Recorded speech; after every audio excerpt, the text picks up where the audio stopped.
I'm talking to you also as a farmer. I'm a grass-based farmer in Chippewa County, just north of here. I raise a grass-fed, grass-finished British white herd too. This was supposed to be a video. How many of you ever seen prairie chickens in the spring dancing before? When I first came onto Audubon, I had to do this. We had to do this like little media release, and they asked me what my favorite bird is, and by far it's these guys right here, greater prairie chickens.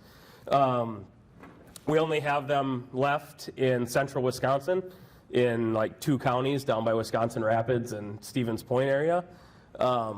This was a video of them dancing, which I'm kind of bummed because I was going to tell you guys all to close your eyes and just listen for a minute and kind of take in the zen of what prairie chickens are. This picture right here, this was taken February 22nd of 1939. And this was taken 5 miles south of my farm in Chippewa County, just north of the town of Cadott. We once had these guys in every county in Wisconsin. They were initially native to the southern third of the state, and then as agriculture expanded, we did that slash and burn ag. Most people had a 10-cow dairy. We were planting weedy oats fields. We had pastures. These birds took off, and they expanded. And then as we went along and ag got better, trees grew back, we lost most of these birds. But like I said, this was taken February 22nd, 1939. Just be really great if we could do something like this again. One of my projects with Audubon Society is working on a prairie chicken project in central Wisconsin. Colton, during your talk, I was messaging Matt, talking to him, because I always say that the Omicans are going to be responsible for helping me save these things on private land in central Wisconsin. Randy Cutler, you're sitting in the crowd, you know, your country over there. We're going to start a private land project in the next few weeks, hopefully working with farmers to put habitat on the ground, sort of recreating that small farm model where these things have been known to be able to take advantage of. But so in my job, what I'm tasked with doing is implementing Audubon's Conservation Ranching Program. It's called ACR for short. And what this program was put into place for by the National Audubon Society was to address the large-scale conversion of our grasslands in the United States and the large-scale depletion of our grassland bird habitats. And I'll get into just how bad it really is in a minute. But why are grassland birds important? You know, why are they important on your farm? They're kind of like the canary in a coal mine, right? They start to show us when these things start disappearing and their populations go away, they start showing us that there's probably an issue going on in our landscape. Pollinator habitat and pollinator populations, as our insects, like there's a lot of research out there right now that are showing our insects are down like 90%, right? How many of you drive, I mean, when you drive down the highway, older folks in the room, or even like my age when we were kids, you know, that splatter effect on your windshield, right? Now you can drive in evenings and you hardly hit bugs anymore. Like you don't, how often do you have to stop and actually wash your windshield anymore because of bugs on your windshield? So grassland birds as indicators. What are they indicators of? They require quality habitat, which is structure-based grasslands. You know, not just any grasslands, but we need that. We talk about structure, and that's where we'll get into how grazing provides that structure in a grassland and why we've decided as Audubon Society to work on a working landscape. But also it boils down to everything else we talk about as grazers, right? Of clean water, healthy soil, pollinators, that kind of stuff. So this bird on the right, a dick sissel, but those, along with all the other grassland bird species, including prairie chickens, will respond quite rapidly to improved habitat. We put, you know, grass on the landscape and we have birds almost immediately. So here's the bad thing. Recent research that came out of the Cornell Lab of Ornithology has shown that we've lost almost 3 billion birds since 1970. How many of you were in here born before 1970? So there's a halfway. So you folks that are that age, though, you remember a time when bald eagles were almost extinct, right? Ospreys were almost extinct.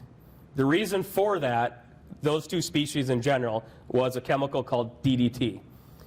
And we started passing things like the Clean Water Act, the Clean Air Act in the early 70s. So we had that appetite, and we also banned DDT at the time. Now, you know, the folks that live along the Wisconsin River, Mississippi River, I mean, bald eagles are a really common sight now, right? In Alaska, my friends call them the Alaskan buzzards because they act like crows up there because there's so many of them. So we did those good things, but also in that meantime, we're losing a whole other suite of species. You know, we've lost 3 billion birds in the United States since 1970. And of those suite of birds, the grassland bird species have declined the most. It's estimated, again, by the Cornell Lab of Ornithology that we've lost 720 million grassland birds, a loss of about 53%. Eastern meadowlarks, I'm sure most of you know what eastern meadowlarks, if you're grazers, you have them on your farm more than likely. We've lost 75% of them since then. So I guess the question that bears asking is, as a society in this country, do we have the appetite to save declining species before it's too late? Do we have that same appetite that we had 55 years ago in the late 60s, early 70s that we did for bald eagles, ospreys? Can we do that again? Aerial insectivores. If you're a grazer and you have any water near your farm, you probably have swallows, right, on your place. But they're in real trouble right now. With the bugs gone, you know, 2 in 5 barn swallows have been lost since 1970. So 40% of those are gone.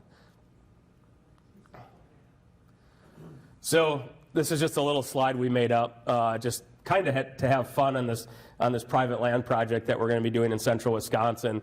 And, you know, just like, we could have all these public land areas, right, that manage for birds, and we've done great work. We've kept them here, right? We've kept prairie chickens in Wisconsin. We've been able to keep meadowlarks, but we need all of you. We need everybody in agriculture, whether you're a grazer, a corn grower, a soybean grower. We need all of you on board because in a lot of people's minds, not just mine, we need more than corn and soybeans, right? Like, we need to figure out the places on those farms that aren't profitable, work on precision ag kind of stuff, and set aside areas for these birds and for other wildlife species and for our pollinators and whatnot. It's just, I have a feeling that we all have a responsibility to do this. So this gets into Audubon's conservation ranching program. So what we do is we work with interested ranchers and farmers who want to help conserve grassland bird habitat on their farm. So you contact me, I do a site visit on your place, and from there, we work with you as the producer to set up a habitat management plan on your farm that would benefit yourself and benefit grassland birds. What do you get out of it? At the end, I should have it up there. You guys maybe can't see this, but there's a seal right here. If you're a direct marketer of any products off of your farm, you can get this seal, and then we can work with you if you sell at farmers markets or grocery stores or other places to provide marketing materials for you that sets you apart from your competition, that shows that you're Audubon Conservation Ranching certified on your farm. And what the goal is turning consumers into conservationists by voting with their dollars, right? So they come to a farmer's market, and there you are with a banner that says you're Audubon Conservation Ranching certified, and you're helping to turn around this decline in grassland birds. We're hoping that they'll pick you over the potential competitor or your neighbor at the farmer's market. And again, when I say we work with you, that's what we do. We show up at your farm, and we figure out how it benefits or how to best work on that farm to benefit the birds that doesn't disrupt your program that you have going on. Because at the end of the day, we need you here, we need you farming, we need farmers like this on the landscape. So we don't, we're not coming in and telling you this is what you must do, but we work with you to figure out how to best do that. I won't go through all this stuff of why rotational grazing. Everybody in this crowd knows that already. So this is a little slide about different kinds of birds. It's kind of hard to see. Different kinds of birds in terms of the grazing system on your farm. I think too many of us, including myself, beat ourselves up on our grazing systems. Like, say we got to go away for the weekend and the cows stay in a paddock and they beat it down pretty short and we're like, like we shouldn't have did that, right? and there's some issues with regrowth and stuff from the farm standpoint, but from a bird standpoint, if you're a grass-based farm, no matter what you do, you're still going to benefit a certain species of birds. Like right now on the far left, see horned larks. They like something that's like a golf course. And just last week on my place, they just showed back up and they're in my outwintering areas. They'll even like stuff that's almost beat down to dirt. Whereas you get all the way to, I guess it would be, you're right, things like Henslow sparrows that I'll talk about in a bit that can survive or that need like several years of residual vegetation that hasn't been grazed. And then there's a suite of species in the middle. So like from a bird standpoint, we can't beat ourselves up too bad. You beat it up, you're going to have horned larks and killdeer and things like that nesting. So again, it's a pretty cool looking bird, right? They're about that tall in your fields. I'm sure most of you have seen them, talked about them already, but they prefer your heaviest grazed areas on the farm. Year-round resident, but they must end up more in southern Wisconsin because I don't have them until just like a week ago. And some of these pictures I threw in there just because I really like white cows, and it's fun spending the mornings out with them. Here's a species, Vesper sparrow. They're kind of a generalist, bare ground to moderate length grass. They really like barrens type habitat, if any of you are familiar with that in northwest Wisconsin. Really sandy soils. They'll be back here shortly. Everything's really early. I had meadowlarks last week already on the farm. Grasshopper sparrows. See, this is the thing, right? These things are only this tall. Like, who cares about them, right? But we probably all should because they're an indicator of our farms. And these guys are like short to medium length grass. Then you have a species like this, upland sandpipers. They need like really big, wide open areas. They do really well on big wildlife areas in Wisconsin just because those are our biggest chunks of grassland that we have. But I wouldn't be surprised if many of you, if you knew what you were listening for, have them on your farm at least part of the year. Again, I've probably said enough about prairie chickens already, but these guys need really open landscapes. When you drive across Wisconsin, and I have them on my farm, I'm sure all of you do too, all these like single row tree lines that we have that are largely a remnant of our dairy industry, because when we put fences up 75 years ago for property lines and paddocks and whatnot, trees grew up, right? Because you couldn't mow in them, and we stopped burning stuff, and those tree lines fragment our grassland habitats, and they're one of the reasons why these guys are doing pretty poorly, just because they need wide open views. They need to look for a mile. Again, meadowlarks. So we have easterns and westerns here. These guys are probably doing in the worst shape that we have of everybody. I'll just flip through this. How many of you have bobolinks? As grazers, how many of them were the first birds that you noticed when you're out there moving your cattle in the morning and they're all flittering above you, the males in the spring? They're a pretty cool looking bird. What's really interesting is by the time your grazing season is, you're in that summer slump, middle of July, these things don't look like this anymore. They turn completely brown before they get ready for their migration to head, and these actually end up mostly in Venezuela in South America on their migrations. Northern harriers. A lot of these just started showing back up in the last week. They're one of our grassland hawks. That do really well eating voles. That's why most of us grazers will see them on our farms, because we're able to provide that habitat for mice and voles.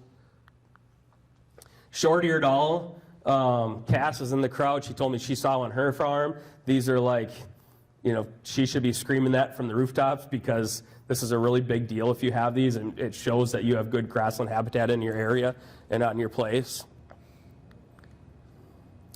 I'll just quick go through this Dick Sissel. This one's probably the hardest species for us to manage, Henslow sparrows. They need large expanses of grassland that hasn't been disturbed for a couple of years, so they need a lot of tall residual vegetation to nest. So it's really hard on us grazers to provide that area that we haven't touched. It's kind of a refuge for a couple of years. This is a wetland species. This is a whole nother, I've talked at Lynn's conference, this is a whole nother thing about restoring wetlands that I could go into, but that would take too long. Here's a bird that we just put in our protocols, red-headed woodpeckers. These things survive in like oak savanna dominated systems. So it's like, well, how does that relate to grasslands? Well, in Wisconsin, we used to have grasslands that would transition down to oak savannas into our interior forest. And our oak savannas are really degraded with invasive species right now. And so we're doing a lot of clearing and stuff because they want an open understory. So like if you have silvopasture stuff, where you're trying to graze and keep that stuff open, that's great for these birds. Grazing wetlands. So in my former life as a wetland biologist and wildlife biologist, I always thought that you shouldn't restore wetlands and put cows on them. Completely changed my mind. This is a picture of our farm. I think we've restored 16 wetlands on our place, and we graze every one of them that we can. There's some on one side of the county road we can't, but everything else we do. And what that does, it eats out our non-native reed canary grass and provides structure habitat for nesting waterfalls, sedge wrens, a lot of bugs,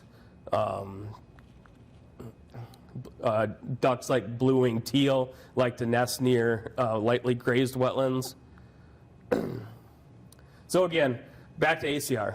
It's kind of all over the place, I get it, but it's to partner with land stewards to meet their goals on your farm to stabilize these declining grassland bird populations. And that's the seal right there that you can get if you agree to become ACR certified. And the program kind of falls under 3 pillars. So there's this, we have what we call the protocol that we follow, and it's habitat management, animal health and welfare, and environmental sustainability. So the habitat management is what I'm talking about, like managing our grasses for birds. Animal health and welfare, this is nothing more than what you guys are already doing to take care of your cattle and your livestock on your place. Environmental sustainability, this is stuff like looking at our wetlands, our riparian areas, making sure they're healthy, the areas along creeks and rivers, making sure we're not, overgrazing everything to the dirt. So as part of this program, and I'm trying to go quickly because I know you're all getting ready for lunch, we do a monitoring program. So we sign you up into ACR, and then we provide an Audubon person to come out and do bird surveys yearly on your place to make sure that we can document, is this working? Like the habitat work we're trying to do on these farms, is it working and moving the needle for birds? They're conducted basically the month of June from Memorial Day until the 4th of July. And then we create a bird friendliness index, which just looks like a lot, but it's basically a number from 0 to 1 that we create. And what that's able to do is over years, it's able to show trends in populations of birds on your place. I'll skip this. We talked about this. So this is just kind of a slide that talks about, it starts with us, right? It starts with us farmers, us as you guys on the landscape, and then goes through the whole environment of a farm, right, with wildlife and your cattle, and then ends up with the consumer, and that consumer ultimately deciding that they want to know that there's birds on your farm and helping you achieve that. So the numbers, this is constantly changing, going up. This program was rolled out in the West just because it's there's a lot more open, big ranches out there that can support grassland birds, and then when the model was proven, it was moved to the Midwest. So right now, we're in 14 states. You can tell Wisconsin, we just have one farm down there, and just because this was started last summer, we have about a dozen farmers right now that are interested in signing up in the state. But so far, 100 ranches, 3 million acres. It's really easy in the West when you get one ranch, it's 35,000 acres that signs up, right, in Colorado on the Front Range. But is it working? So grassland bird abundance increased by 36% at the first 35 ACR certified ranches right before 2020. The Fiddleback Ranch in Wyoming increased in abundance by 180% on average. Round Rock Ranch in Missouri, they started a program to get rid of their non-native fescues. And I know there's probably people in this crowd that are probably going to try to slap me when I say fescues are awful for birds because we plant an awful lot of it here in Wisconsin. But in Missouri, a lot of folks are trying to get rid of their fescue and get back to more of a native grass community. Down there, bobwhite quail is king. On the Round Rock Ranch, a five-fold increase since they started, 6 folds in eastern meadowlarks. So pretty good data that it's working. So we expanded into Wisconsin and Minnesota, me in Wisconsin, a gal named Kristen Zumo in Minnesota. She's out of La Crosse, actually, but she works on the other side of the river. We first started the driftless in central Wisconsin, but I've since moved to northwest Wisconsin too, working on some sharp-tailed grouse habitat projects. We're going to eventually expand into Iowa. Missouri's on there, but we've already expanded there. And we're working with some farm groups and stuff in Iowa to get a person in place like I am here in Wisconsin. I'm not going to get into protocols. It's quite I'll get into a little bit of stuff. So like things we ask you to do on farms is a certain percentage of your hay ground, if we can idle that until after the nesting season, July 15th to August 1st, somewhere in there, on only a percentage of that hay ground. And some of you might say, well, how can I do that, right? And it can be tough, right? Our quality of our cool season stuff goes down. What I'm really encouraging farmers to do, especially like south of Eau Claire, when we get into what we like to call south of the tension zone, is planting warm season grasses for hay. We have some farmers down in Iowa County that have planted blue stem just for hay that are cutting at one time, August 1st, and getting 4 tons to the acre on one cutting. And utilizing less fertilizer because they don't respond to fertilizer as much, and getting away from just all this cool season stuff, this non-native cool season stuff that we typically plant as grazers. Another thing that we now have is the NRCS has now rolled out a grassland bird EQIP program. So we can sign you up on a farm for EQIP for grassland bird habitat, and if we're going to, say you have 100 acres of hay, and we want to leave 25 of that acres idle through that nesting season, or it's pasture, we can get you a deferred payment to leave that alone for that time period. So we can get, I think right now it's like $50 an acre, but we can pay a farmer $50 an acre to idle that grassland through the nesting season. And there's some other things in that program too, but that's one of the bigger ones that we think is a game changer, because like if you come to my farm and say, hey, you know, I need you to not hay that, and I'm going to lose out on that hay, but I can pay or get paid for it and go buy hay for that. To me, that makes a lot of sense. So this is just a partnership thing. You know, we work around the state. Grassland 2.0, Grassworks is one of our partners, trying to work with county conservation departments, and then just farm groups. And I would like to start working with industry folks like Colton's group at Short Lane, you know, and people like watershed groups that are already tied in with the community to start moving this needle on these things. So there's not going to be another presentation and panel after lunch on this, but this is the last slide. This is a northern shrike, really cool birds. I don't know if you're familiar with these things. They're like death from above for voles and other birds, and the reason you'll know that you have these if you see them is they actually take their prey and they'll stuff it on a barbed wire fence or hawthorn trees. They basically hang them like we would hang deer when we shoot them, right? And so you can go through a hawthorn tree and you'll see mice hanging on the prongs of the trees. Yeah, that's a good point. And Ken Schmidt's smiling in the back right now that somebody asked that question. So what has happened is as we fragmented this landscape, and I talked about like the relic of the dairy industry with all these fence lines, right? That creates perfect habitat for things like raccoons and skunks and possums. And so predators are largely a sign of fragmented habitat. If we have large in-block or intact ecosystems and large intact grasslands, predators aren't really an issue. You're still going to have nest predation, right? But when we fragment it and you have this 30-acre grassland that's surrounded on 4 sides by tree rows that are perfect travel corridors and have these old trees with den trees for these places that are unnatural that now have predators living in them, we create this problem. And on top of that, you're not trapping for money anymore either. Fur prices are in the tank, with the exception of beavers. Just a real quick side note on beavers. I'm a trapper myself. Beaver prices are shining again, and the only reason they're shining is because of the show Yellowstone, because everybody wants a Stetson hat, and they're made out of the felt from beaver furs.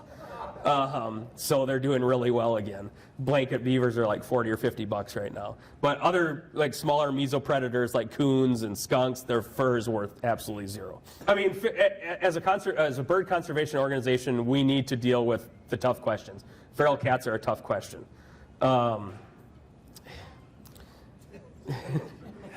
Yeah, this is going to be on TV, so no, they're a problem. We need to deal with them, and we need to figure out ways to deal with them that society approves with. And so the question was, how do we deal with county zoning and urbanization? In my job, I don't deal with county zoning. That's it's just something like the only thing that we're dealing with right now in my job is we're dealing with the proper siting of clean energy projects like solar projects to make sure that we're not putting them in places that are going to be detrimental. Like right now, we have a big solar project that is trying to go in right on the edge of our last remaining prairie chicken populations in Wisconsin. And it's kind of the Wild West out there for clean energy right now. And nobody really knows, well, we know what's going to happen. Like birds aren't going to use that. They're not using the fields they're going in anyway because they're all potato fields and green bean fields. But we work as an organization to try to work with these companies who are doing this to site them properly. But other than urbanization, I mean, we all know that that's a problem in terms of fragmentation of habitats and just the quietness of our countryside is kind of going away now too, right? Because there's just so many more people in our country. The question was, do we need wetlands as well? We always need wetlands. The more the better, right? And there's almost everybody on their farm has a low area that was probably ditched or tiled at one time that I think should be put back because those areas are low in production anyway. Anybody else? Good. Enjoy lunch.